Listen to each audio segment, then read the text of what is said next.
வணக்கம். நான் உங்கள் அன்பான சயின்டிஃபிக் வேதிக் அஸ்ட்ராலஜர் அஸ்ட்ரோரஞ்சி பேசுகிறேன். நல்லது நினைப்போம், நல்லதே நடக்கும். இப்போ பார்த்தீங்கன்னா, நம்மளுடைய சேனலில் வரக்கூடிய வீடியோஸு அறிவியல் சார்ந்த ஜோதிட கருத்துக்களை பார்த்து கொண்டிருக்கிறோம்.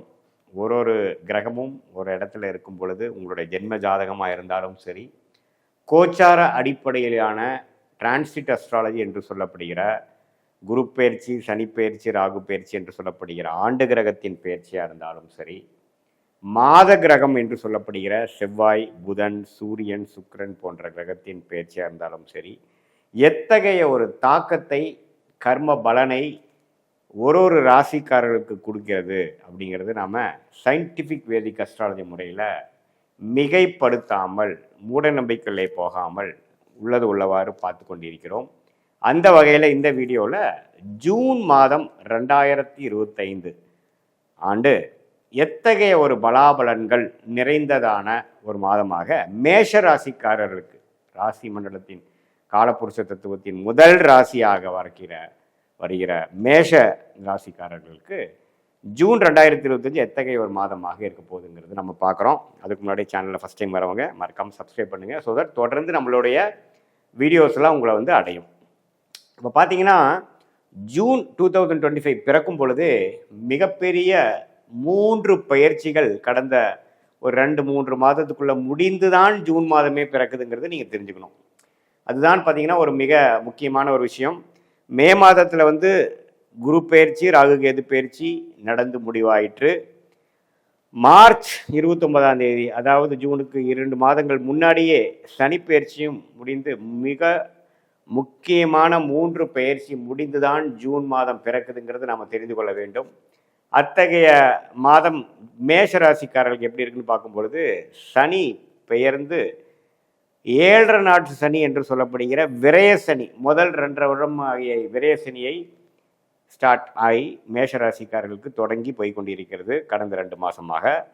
அதே சமயத்தில் மற்றொரு ஆண்டு கிரகம் ஆகிய குரு பார்த்தீங்கன்னா 2ஆம் இடத்துலேருந்து 3ஆம் இடத்துக்கு போய் மேஷராசியோட 7ஆம் இடம், அதே மாதிரி பாக்கியஸ்தானம் என்று சொல்லப்படுகிற 9ஆம் பாவம், 11ஆம் பாவம் என்று சொல்லப்படுகிற ஒரு அருமையான பாவத்தை பார்க்கக்கூடிய அமைப்புகள் மேஷராசிக்கு மே 14லேருந்தே ஸ்டார்ட் ஆயிடுச்சு. ஜூன் மாதத்தில் வரும்பொழுதே நம்ம அப்படி தான் இருக்கிறோம். அதுக்கப்புறம் ராகு கேது பயிற்சி பார்த்தீங்கன்னா 12ஆம் இடத்துல இருந்த ராகு 11ஆம் இடத்துல குரு பார்வை பெற்று, அதே சமயத்தில் 6ஆம் இடத்துல இருந்த கேது 5ஆம் இடத்துக்கு வந்திருக்கிறார். ஸோ இத்தகைய மாற்றங்களும் அமைப்புகளும் நிறைந்ததாக ஆண்டு கிரக விஷயங்கள் மேஷராசிக்காரர்களுக்கு உண்டு. சரி, இப்போது ராசி அதிபதி எப்படி இருக்காருன்னு பார்த்தீங்கன்னா, கிட்டத்தட்ட ஜூன் முதல் வாரம் முழுக்க 6-7 தேதி வரைக்கும் கடகத்தில் இருந்து 10ஆம் இடத்துக்கு சம்மந்தப்பட்டு கடகத்தில் நீச்சப்படுகிறார். ஸோ 6ஆம் தேதி வரைக்கும் பார்த்தீங்கன்னா சில விஷயங்கள் எதிர்கொள்ள வேண்டிய விஷயங்கள், எதிர்கொண்டே இருக்கக்கூடிய விஷயங்கள், பல நாட்களாக பல மாதமாக சில ரிசல்ட்டை எதிர்பார்த்துட்டு இருந்த வம்பு வழக்குகள், சில மாணவர்களாக இருந்தால் அவங்களோட ரிசல்ட்ஸு, தொழிலதிபர்களாக இருந்தால் சில விஷயங்கள், வர வேண்டிய பணம், விற்க வேண்டிய சொத்து, சிக்கல் நீங்கக்கூடிய சில பிரச்சனைகள், இது எல்லாமே எதிர்கொண்டு இருக்கக்கூடிய மேஷராசிக்காரர்கள் கரெக்டாக ஜூன் 7ஆம் தேதிக்கு அப்புறம் பார்த்தீங்கன்னா சிம்மம் என்று சொல்லப்படுகிற ஒரு அருமையான ஸ்தானத்துக்கு 5ஆம் இடத்துக்கு நட்பு வீட்டுக்கு செவ்வாய் இடம்பெறுகிறார். ஸோ ஒரு நீச்ச வீட்டிலிருந்து ஒரு நட்பு வீட்டுக்கு ராசி அதிபதியாகிய மேஷராசி அதிபதி இடம்பெறுவது ஒரு அருமையான விஷயம். ஸோ மேஷராசிக்காரர்கள் குதூகலம் அடையப் போகிறார்கள், உற்சாக பெறப் போகிறார்கள். சில விஷயங்கள் சாதகமாக முதல் வாரம் நடந்து அவங்களுக்கு அடுத்த வாழ்க்கையில் நடக்கக்கூடிய விஷயத்துக்கு ஒரு உத்வேகத்தையும், ஒரு ஸ்ட்ரெச்சையும், ஒரு ஒரு வழியையும் கொடுக்கக்கூடிய அமைப்பு இருக்கு. இந்த ஒரு வாரம் நீங்கள் நல்லாவே யூஸ் பண்ணிட்டு அடுத்த வரக்கூடிய 3 வாரங்களும் திட்டம் தீட்டி நல்ல பலன்களை அணிவிக்கக்கூடிய அமைப்புகள் மேஷராசிக்காரர்களுக்கு உண்டு.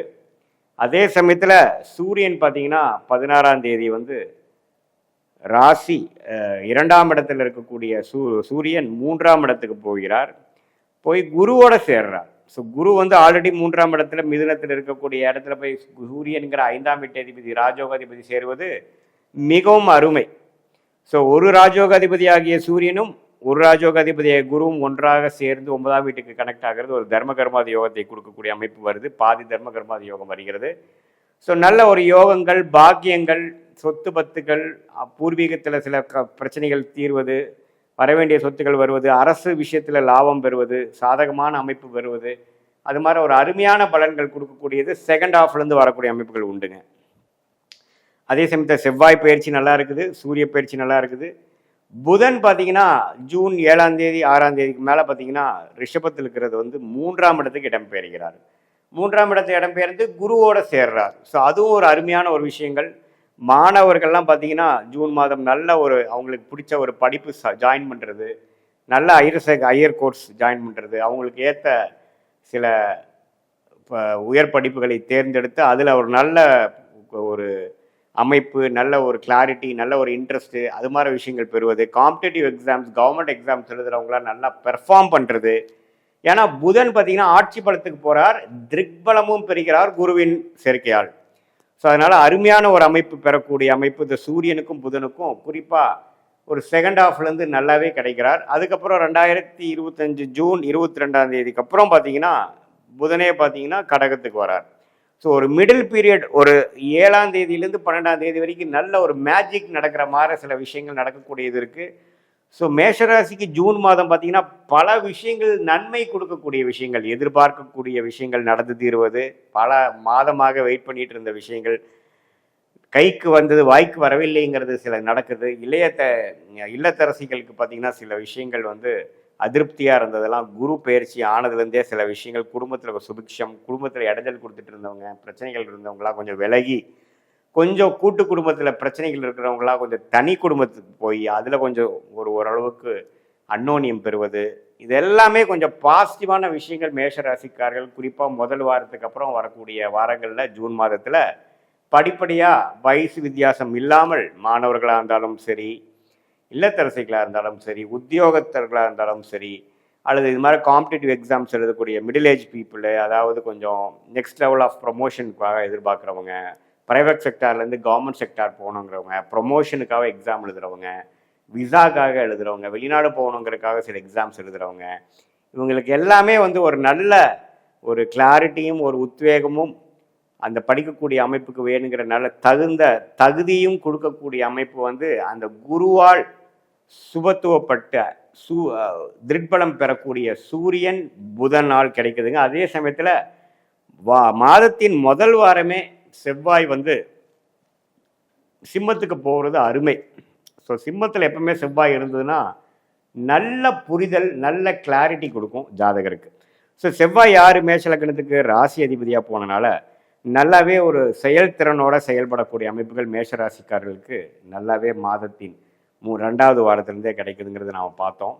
ஸோ இது ஒரு மாதிரி நம்ம கூட்டி கழித்து பார்க்கும் பொழுது இந்த குரு பெயர்ச்சி, ராகு கேது பெயர்ச்சி, சனி பெயர்ச்சியால் பலன் அணிவிக்கக்கூடிய முதல் மாதமாக 2025 ஜூன் மாதம் வருகிறது. இதனால் சரியாக நல்ல சேஞ்சஸ் இன் லைஃப், நல்ல ஒரு மாற்றங்கள் ப்ரொஃபஷனல்லையும் பர்சனல்லையும், கல்யாணத்தை எதிர்பார்த்துட்டு இருந்தவங்களுக்கு கல்யாணம் டக்குன்னு முடிகிறது, காதல் விஷயத்தில் கைகூடாமல் இருக்கிறவங்களுக்கு காதல் கல்யாணம் நடக்கிறது, நம்ம லேட்டாக ஆனாலும் மேரேஜ் நடக்க அவங்களுக்கு டக்குன்னு முடியுறதுங்கிற மாதிரி இந்த குருவின் பார்வை 7ஆம் வீட்டில் இருக்கிறனாலையும் 11ஆம் வீட்டில் இருக்கிறனாலையும் அந்த பூர்த்தி, அந்த லாபம், அந்த மன திருப்தியை கொடுக்கக்கூடிய அருமையான அமைப்பு நிறைந்ததாக மேஷராசிக்காரர்களுக்கு உண்டு.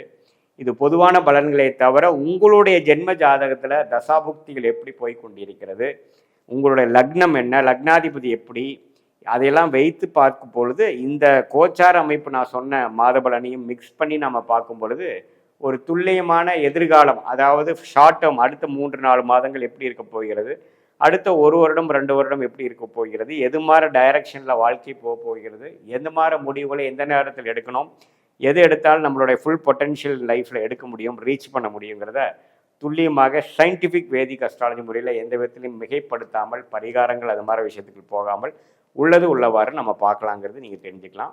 மீண்டும் மற்றொரு காணொலியில் சந்திப்போம். நன்றி, வணக்கம். வணக்கம், நான் உங்கள் அன்பான சயின்டிஃபிக் வேதிக் அஸ்ட்ராலஜர் அஸ்ட்ரோரஞ்சி பேசுகிறேன். நல்லது நினைப்போம், நல்லதே நடக்கும்.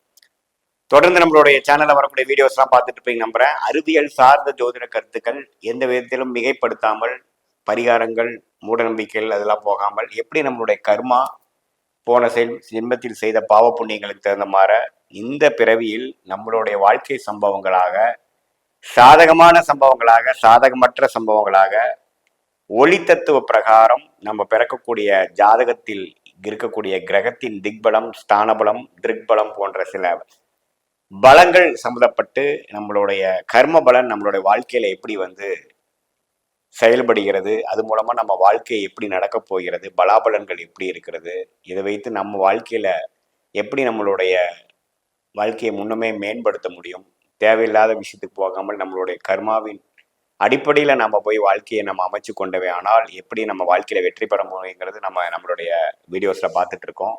அந்த வகையில ரிஷப ராசிக்காரர்களுக்கு ஜூன் 2025 எத்தகைய ஒரு மாதமாக இருக்க போகுதுங்கிறது நம்ம பார்க்க போறோம். அதற்கு முன்னாடி சேனல் ஃபர்ஸ்ட் டைம் வரவங்க மறக்காம சப்ஸ்கிரைப் பண்ணுங்க. ஸோ தொடர்ந்து நம்மளோட வீடியோஸ் உங்களை அடையும். அது மூலமாக நீங்கள் பலன் பெறலாம். இப்போ ரிஷபராசிக்காரர்களுக்கு கோச்சார் அமைப்புல, டிரான்சிட் அஸ்ட்ராலஜி அமைப்புல எத்தகைய ஒரு அமைப்புகள் இருக்கு ஆண்டு கிரகம் பார்த்தீங்கன்னா, ஜூன் மாதம் பிறக்கிறப்பவே பார்த்தீங்கன்னா முப்பெரும் பெரிய பயிற்சி, சனி பயிற்சி, ராகு கேது பயிற்சி அண்ட் குரு பயிற்சி நடந்து விட்டானது உங்களுக்கு தெரியும். மே மாதமே குருவும் ராகு கேது பயிற்சியும் நடந்து விட்டது. மார்ச் மாதம் பார்த்தீங்கன்னா சனி பயிற்சி நடந்து விட்டது. ஸோ இந்த 3 மிகப்பெரிய ஆண்டு கிரக பயிற்சிகள் நடந்துதான் ஜூன் மாதம் பிறக்குதுங்கிறது நம்ம தெரிஞ்சுக்கிறோம். அது ரிஷபராசிக்கு எத்தகைய ஒரு பலாபலன்கள் நிறைந்ததாக இருக்க போகிறதுன்னு பார்க்க போறோம். இப்ப பாத்தீங்கன்னா சனி 11ஆம் இடத்துக்கு வந்துட்டார். கிட்டத்தட்ட மார்ச் எண்டிலிருந்து கடந்த 1.5 மாதமாக 2 மாதமாக.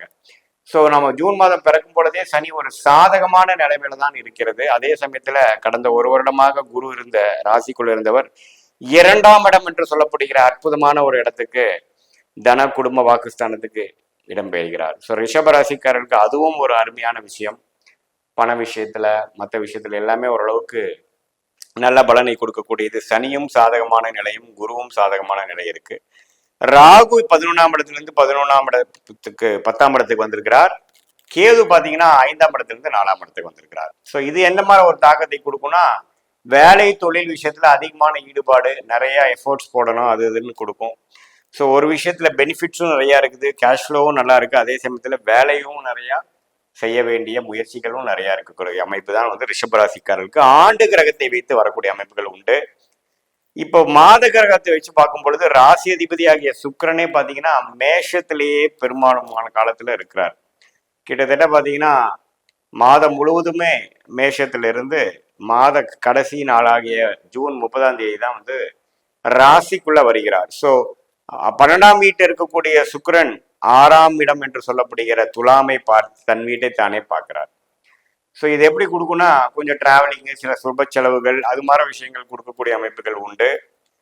சுக்கிரன் 12ஆம் இடத்துல இருக்கிறதுனால கொஞ்சம் செலவுகளுக்கு பஞ்சம் இல்லை, சுப செலவுகள் அதிகமா இருக்கும். லக்னாதிபதி, அதாவது ராசி அதிபதியே 12ஆம் இடத்துல இருக்கும் பொழுது கொஞ்சம் டிராவலிங்கு, சில புதிய முயற்சிகள், ஒரு புது ஏரியாவுக்கு போய் பண்றது, நிறைய எக்ஸ்பெரிமெண்டேஷன் பண்றது, அது மாதிரி விஷயங்கள், இன்வெஸ்ட்மெண்ட்ஸ் பண்றது, போட்டதை எடுக்கிறது, அது மாதிரி நிறைய விஷயங்கள் கொடுக்கக்கூடிய அமைப்புகள் இருக்கு. மாதத்தின் இறுதியில தான் ராசிக்குள்ள கொஞ்சம் ஸ்டேபிளான ஒரு அமைப்புக்குள்ள வரும். அதே சமயத்துல மற்ற கிரகம் என்றாகிய புதன் பாத்தீங்கன்னா ஒரு முதல் வாரம் 12ஆம் இடத்துல இருந்து ரிஷபத்திலேயே இருந்த, ராசிக்குள்ளேயே இருந்த புதன் 2வது வாரத்திலிருந்தே 2ஆம் இடத்துக்கு போய் குருவோட சேர்றது அருமை. ஏன்னா புதனுங்கிறது மிகவும் முக்கியமான கிரகம் ரிஷபராசிக்காரர்களுக்கு. அது மாதத்தின் 2வது வாரமே ஒரு 7ஆம் தேதி 8ஆம் தேதியே பாத்தீங்கன்னா 2ஆம் இடத்துல போய் ஆட்சி பலம் பெற்று குருவோட சேர்ந்திருக்கிறது தன லாபம், வாக்குல பேச்சினால் நல்ல பெனிஃபிட். டெக்னிக்கல் துறையில இருக்கக்கூடியவங்க, மீடியா துறையில இருக்கிறவங்க, ஐடி சாஃப்ட்வேர் இருக்கிறவங்க, அக்கௌண்ட்ஸ் இருக்கிறவங்க,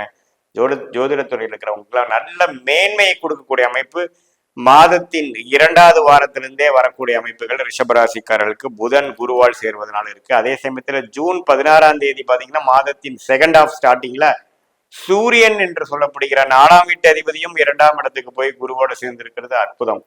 ஸோ 2ஆம் வீட்டு அதிபதி, 5ஆம் வீட்டு அதிபதி, 4ஆம் வீடு, பாகிஸ்தான் அதிபதி எல்லாமே கூட்டு கிரகமாக, முக்கூட்டாக 2ஆம் இடங்கிற தனஸ்தானத்துல நட்பு வீட்டுல, ஆட்சி வீட்டுல இருக்கக்கூடிய அமைப்புகள் மிகவும் சிறப்பான ஒரு அமைப்பு. ஸோ அதனால ஒரு புது பண வரவு, போட்ட இன்வெஸ்ட்மெண்ட் பெருத்த லாபத்தை பெறக்கூடியவங்க, ஜாதகத்துல அது மாதிரி அம்சம் இருக்கிறவங்களுக்குலாம் இந்த ஜூன் மாதம் 2வது செகண்ட் ஹாஃப்ல நம்ம எதிர்பார்க்கலாம். ஸோ ரிஷபராசிக்காரர்களுக்கு ஆல்ரெடி சொல்லிட்டோம், சனி 11ஆம் இடத்துல, குரு 2ஆம் இடத்துல இருக்கிறது பார்த்தீங்கன்னா பெருத்த லாபத்தை கொடுக்கக்கூடிய ஒரு இதுவரை செய்த 2 வருடமாக நீங்க 2023 சனி 10ஆம் இடத்துல செய்த முயற்சிக்கு தகுந்த லாபத்தையும் அறுவடை செய்யக்கூடிய காலத்தையும் கொடுக்கக்கூடிய ஒரு காலகட்டத்துக்குள்ள முதல் மாதமாக ஜூன் 2025 வருதுங்கிறது நீங்க தெரிஞ்சுக்கணும். அதே சமயத்தில் செவ்வாய் பார்த்தீங்கன்னா பங்குதாரர்கள் ஆணா இருந்தால் மனைவி பெண்ணா இருந்தா கணவன், அது மாதிரி உறவை கொடுக்கக்கூடிய செவ்வாய் பார்த்தீங்கன்னா இதுவரை 3ஆம் இடத்துல நீச்சமா இருந்தது. நட்பு வீடு அதிநட்பு வீடு ஆகிய சிம்மத்தில் 4ஆம் இடத்தில் நட்பு வீட்டுக்கு மாறுவதும் நல்ல விஷயங்கள். ஸோ இதுவரை இருந்த கருத்து வேறுபாடுகள் சுணக்கங்கள்லாம் கொஞ்சம் நீங்கி கொஞ்சம் நல்லாவே கொஞ்சம் இணக்கமா போகக்கூடிய அமைப்புகள், ஒரு புது பார்ட்னர்ஷிப் கிடைக்கிறது, அது மாதிரி விஷயங்கள். அது மூலமா தொழில் அமைப்புறது, ஒரு புது பார்ட்னர்ஷிப் மூலமா ஒரு தொழில் ஸ்டார்ட் பண்றது, அது மாதிரி விஷயங்களுக்கெல்லாம் நல்ல ஒரு பலனை கொடுக்கக்கூடிய அமைப்பு ரிஷபராசிக்காரர்களுக்கு உண்டு. ஸோ புதனின் சஞ்சாரமும் நல்லா இருக்கு, சுக்கிரனின் சஞ்சாரமும் நல்லா இருக்கு, சூரியனின் சஞ்சாரமும் நல்லா இருக்கு, செவ்வாயின் சஞ்சாரம் நல்லா இருக்கு, ஆண்டு கிரகத்தின் விஷயங்களும் பரவாயில்லை. ஸோ இப்படி வச்சு பார்க்கும் பொழுது வெளிநாடு எதிர்பார்த்து கொண்டு இருக்கிறவங்களுக்கு எல்லாம் பார்த்தீங்கன்னா வெளிநாடு கிடைக்குது. ஏன்னா 8ஆம் வீட்டை குரு பார்க்குறாரு, அவரோட வீட்டையே அவர் பார்க்கறது மிகப்பெரிய பலம். ஸோ விசா வெயிட் பண்ணிட்டு இருக்கிறவங்க, இது மாதிரி வெளிநாடு போகணும்னு ட்ரை பண்றவங்க, படிப்பு விஷயமா இருந்தாலும் சரி, வேலை விஷயமா இருந்தாலும் சரி, டக்குன்னு வந்து ஜூன் மாதத்துல கிளிக் ஆகக்கூடிய அமைப்புகள் இருக்கு. அங்கேயே போய் நிரந்தரமா வாழக்கூடிய அமைப்பு இருக்கு. அங்கேயே ஆல்ரெடி இருக்கிறவங்க பார்த்தீங்கன்னா ஒரு குடியுரிமை, பிஆர், சிட்டிசன்ஷிப், இது மாதிரிலாம் ஒரு அங்கீகாரம் கிடைக்கக்கூடிய அமைப்புகளும் உண்டு. ஸோ ஒரு நல்ல 8ஆம் வீடு அதிகமாக வளர்க்கறதுனால நல்ல இன்வெஸ்ட்மெண்ட், வெளிநாடு விஷயங்கள், ஷேர் மார்க்கெட் லாபங்கள், இது மாதிரி லாட்ரி மூலமாக ஏதோ ஒரு பெருத்த லாபம், உயில் மூலமாக, மனைவியினா இருந்தால் கணவன் மூலமாக, கணவனா இருந்தால் மனைவி மூலமாக நல்ல ஒரு சொத்து அபிவிருத்திமான சில விஷயங்கள் கண்டிப்பா வரக்கூடிய அமைப்புகள் உண்டு. அதே சமயத்தில் ராகு 10ஆம் இடத்திலிருந்து குரு பார்வை வரும் பொழுது வேலை தொழிலில் வந்து நிறைய மாற்றங்கள், நிறைய எக்ஸ்பெரிமெண்டேஷன், நிறைய ஹார்ட் ஒர்க் பண்ண வேண்டியது, அன்எக்ஸ்பர்ட் டெரிட்டரி, அதாவது புது புது விஷயங்கள் நம்ம ட்ரை பண்ண வேண்டிய அமைப்புகள் எல்லாமே உண்டு. ஸோ ரிஷபராசிக்காரர்களுக்கு பார்த்தீங்கன்னா ஒரு நல்ல ஆண்டு கிரகத்தின் பயிற்சியும் அருமையான விஷயங்கள், மாத கிரகத்தின் அமைப்பு நல்லா இருக்கு. குறிப்பா புதனுங்கிற 2ஆம் வீட்டு அதிபதி 5ஆம் வீட்டு அதிபதி அருமையான நிலைமையில ஒரு ஆல்மோஸ்ட் செகண்ட் தேர்ட் வீக்லாம் இருக்கிறனால ஜூன் 22ஆம் தேதிக்கு அப்புறம் தான் அவர் கடகத்துக்கு வரார். ஸோ ஒரு மிடில் 2 மாதங்கள்ல வந்து நல்ல சில விஷயங்கள் கொடுத்து அடுத்த வரக்கூடிய 2 வருடங்களுக்கு ஒரு நல்ல மாற்றத்தையும் ஒரு long stretch of professional, personal, financial குரோத்தை கொடுக்கக்கூடிய அமைப்பு, ஒரு கேம் சேஞ்சரா இருக்கக்கூடிய ஒரு மாதமாக ஜூன் 2025 வந்து ரிஷபராசிக்காரருக்கு இருக்கு. இது வந்து பொதுவான பலன்களை தவிர உங்களுடைய ஜென்ம ஜாதகத்திலே நீங்க என்ன லக்னத்துல பிறந்திருக்கீங்க, உங்க லக்னாதிபதி யாரு, இப்ப என்ன தசாபுத்தியில் போய் கொண்டிருக்கிறது, அந்த தசநாதன் புத்திநாதன்லாம் இப்ப கோச்சாரத்துல நம்ம பேசின அமைப்புல எப்படி வருதுங்கிறதுலாம் ஒருங்கிணைத்து பார்க்கும் பொழுது உண்மையே துல்லியமான பலன்கள்.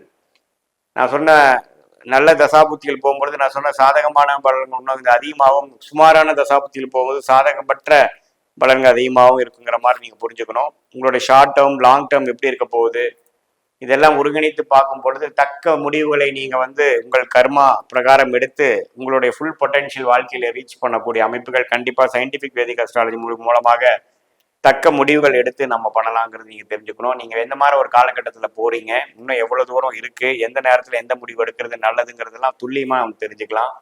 மீண்டும் மற்றொரு காணொலியில் சந்திப்போம். நன்றி, வணக்கம்.